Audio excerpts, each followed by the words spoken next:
Man, what is happening, my YouTube family? Of course, it is your boy B New coming at you this Tuesday morning. Yes, it is still a rainy and dreary morning, but this morning, the spirits are a little bit up this morning because, as we all know, Anthony Davis started playing like Anthony Davis last night, and the Lakers finally showed up and played and showed up for a game and played like the way that we know that they are capable of playing.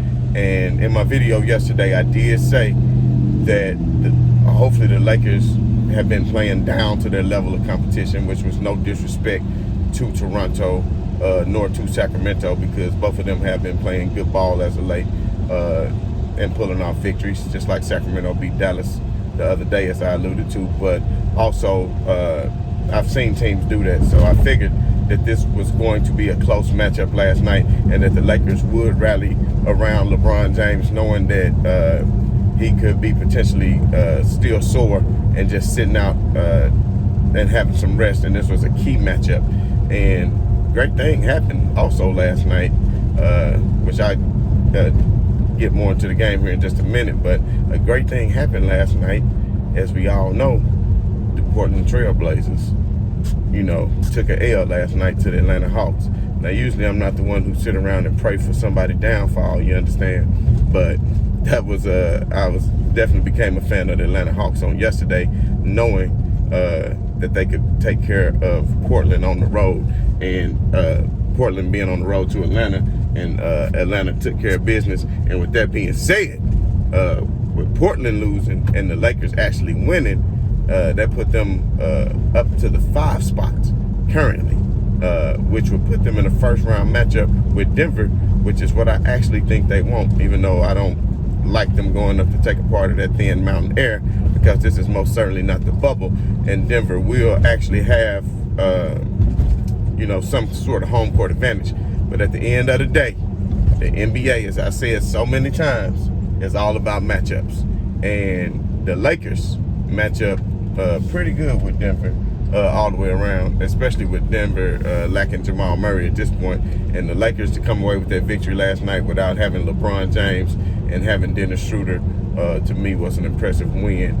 So let's kind of dig down deep more into the game. So finally, as I've been asking and saying in all the previous videos, Marc Gasol needs his playing time, and I've been also saying that Marc Gasol was going to step up big at some point in the playoffs, and it was all about matchups, and that's the purpose of a Marc Gasol, because if you play the Philadelphia 76ers and you got Joel Embiid out there and he giving Drummond work, you need Marc Gasol to come in to be able to back them up. You cannot afford to have Montrezl Harrell giving up that much size and coming in and being your backup center.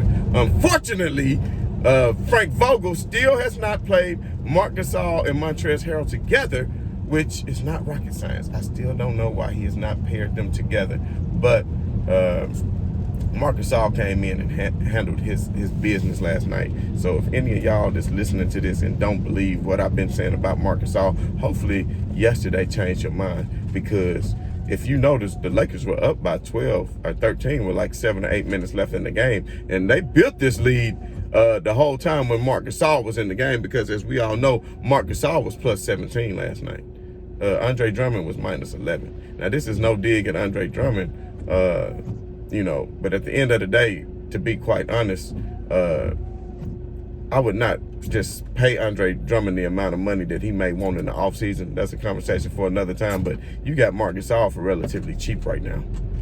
I wouldn't mind seeing the Lakers go out and spend money on like a cheaper player like a Damian Jones to come in and back up Marc Gasol, because he gives you the floor spacing that you need, like I've been saying from the beginning of the season. And like people tend to forget that the Lakers were number 2 in the league when they had Anthony Davis, Marc Gasol, and LeBron James as their starters. So let's not forget that they had the second best record in the league and was eyeing in on Utah for that number 1 spot before all these damn injuries happened. See, people got a "what have you done for me lately" type mentality. That's what's wrong with society today, and they got a short-lived memory and a very selective memory. Like everybody fantasizes about Michael Jordan and only remember all his great accomplishments, but don't remember any of his failures. That's a conversation for another day. But point being is, Marc Gasol gives you something that Andre Drummond doesn't. And I know a lot of people are going to say, man, you crazy. We got to keep Drummond. It's about the money, people. The Lakers going to need shooters. You can't give Andre Drummond a whole lot of money. You pay Marc Gasol $2 or $3 million a year. That's nothing. Then you have plenty of room to go ahead and pay Schroeder and keep him available. Because it's going to be hard as hell to pay Schroeder and Drummond. I'm telling y'all right now. If you know anything about the cap space and contracts in the NBA, and the Lakers do have his bird rights, the Lakers, and if you don't know what that is, go look it up. The Lakers do have Schroeder's bird rights, which can play into an effect, but that's a conversation for another day. So, as I was saying, Marc Gasol comes in, he gives you something different than what Andre Drummond gives you.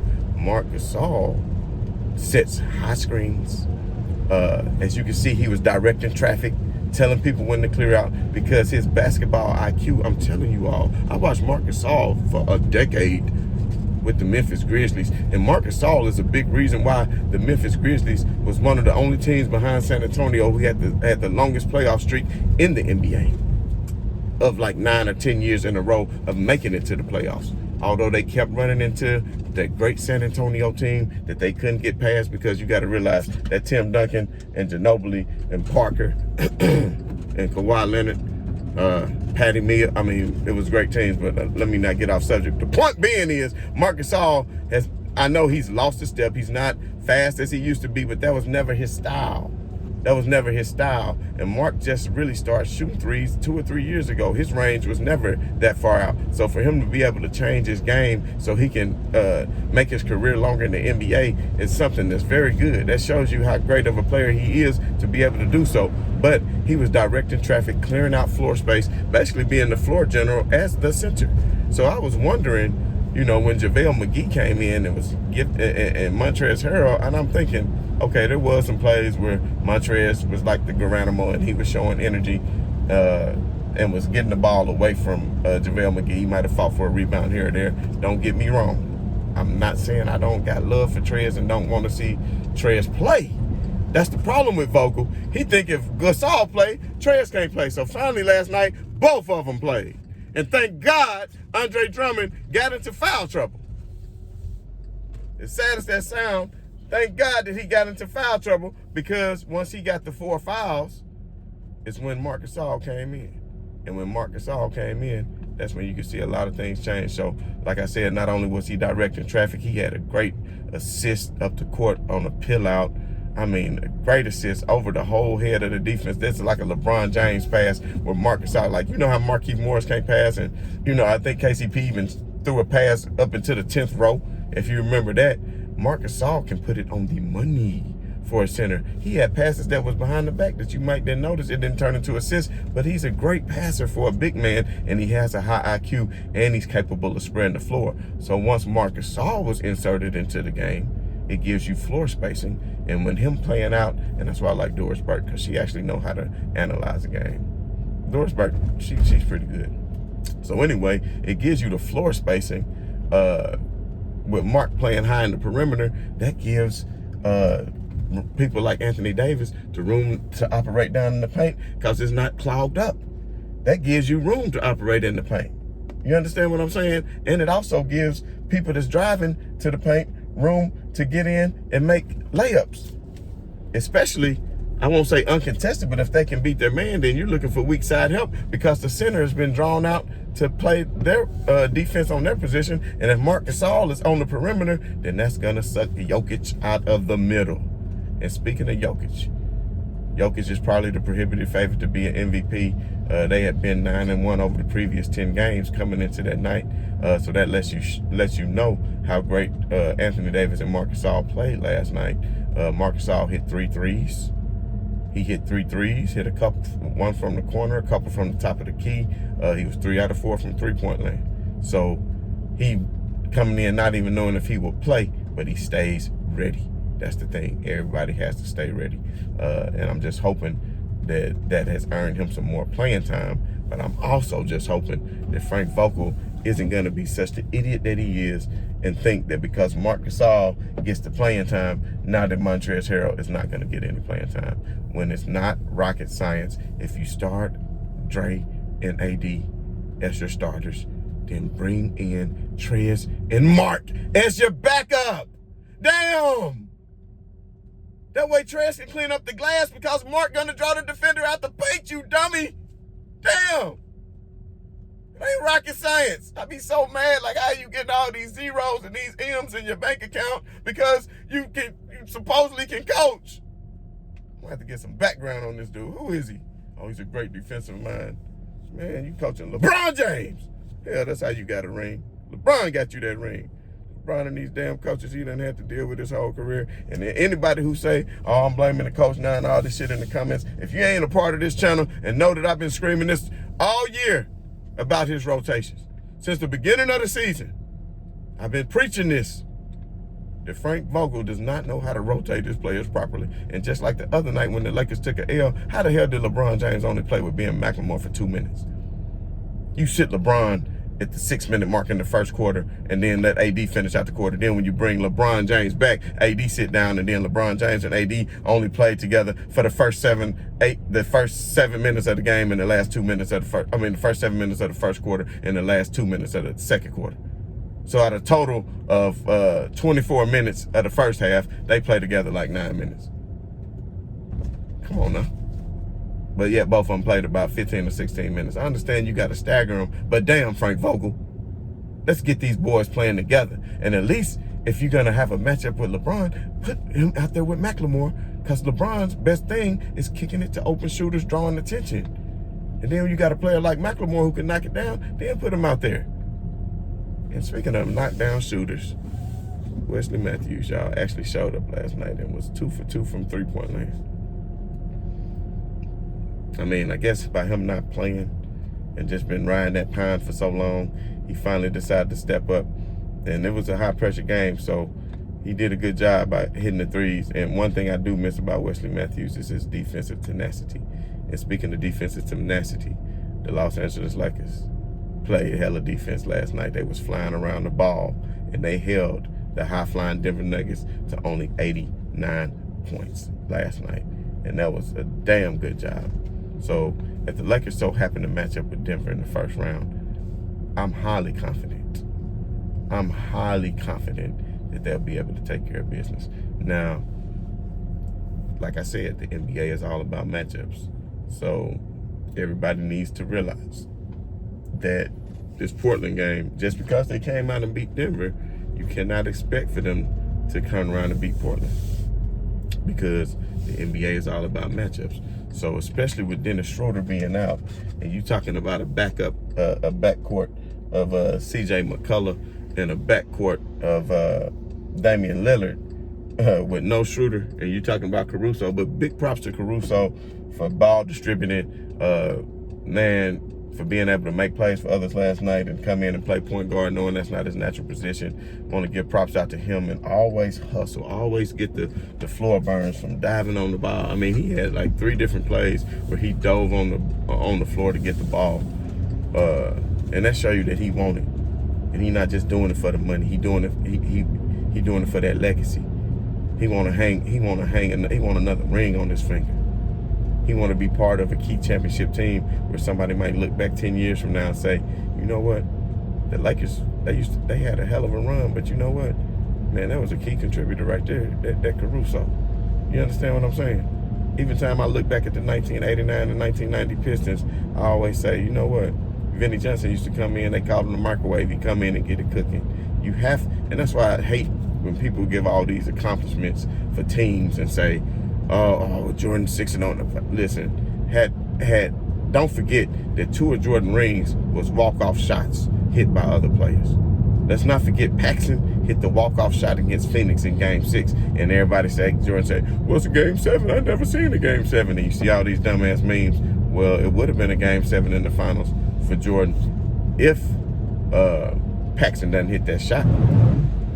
If Paxson doesn't hit that shot, and that was a result of Scottie driving to the basket, dishing it to Grant, Grant was scoreless, and he ended up passing it out to Paxson for the wide open 3. And Paxson hit the wide open 3 for the game because they were down by 2. It could have went to overtime, which would have been nice, but they were down by 2. Paxson hit the 3, and then that's how they got their second championship. So let's not act like rings are just a single person accomplishment, because anybody knows that Paxson contributed greatly to those championships. You think Biggie Smalls put Pax's name in a song for fun? Y'all know what song I'm talking about. Action, Jackson, Paxson, whatever. Y'all know what I'm talking about. Don't make me start flowing that Biggie. But anyway, point being is Caruso is a key contributor to the team. You're going to need him in the playoffs. He brings a lot of defensive tenacity. Him and LeBron play very well together. They know each other well. They know LeBron know where Caruso is going to be on the court at all times. They play great together when they're on the floor together, paired together. So big shout out to Caruso. And, oh, I'm leaving out somebody. Big shout out to THT. Big shout out to THT. Actually hit the game-winning shot, and Marc Gasol was right there.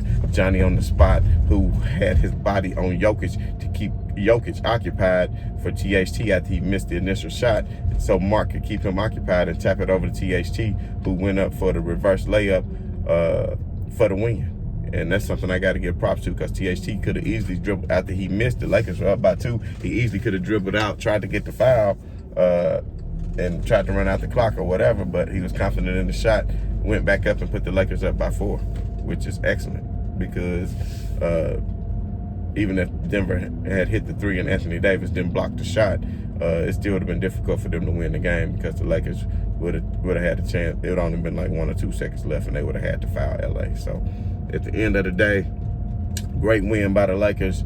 I won't say it was expected. I knew that it would be a closer game, because they would play to the level of the competition, and they would rally around the injured LeBron James. And I know yesterday people might have been upset that I said LeBron James wasn't hurt. I never wasn't saying that he wasn't hurt. That's not what I was saying.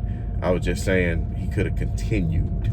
And I think when they brought him out for rest in that game, they knew he would have had to probably put too much on that ankle to try to bring them back, being down by 10 with only 5 or 6 minutes left. So at that point, Vogel made the decision not to bring him back. And I'm a good reader of body language and the way people talk. And when they was questioning Vogel about it after the game, you could tell he was getting frustrated by the questioning, because other reporters would have did like me and put him on the spot and tried to get more information as to how injured LeBron was and why did you not bring him back, because that's something that people need to know. And that's one of the things that was overlooked in last night's victory, is the health of one LeBron Raymond James, because the Lakers aren't going to go anywhere without him.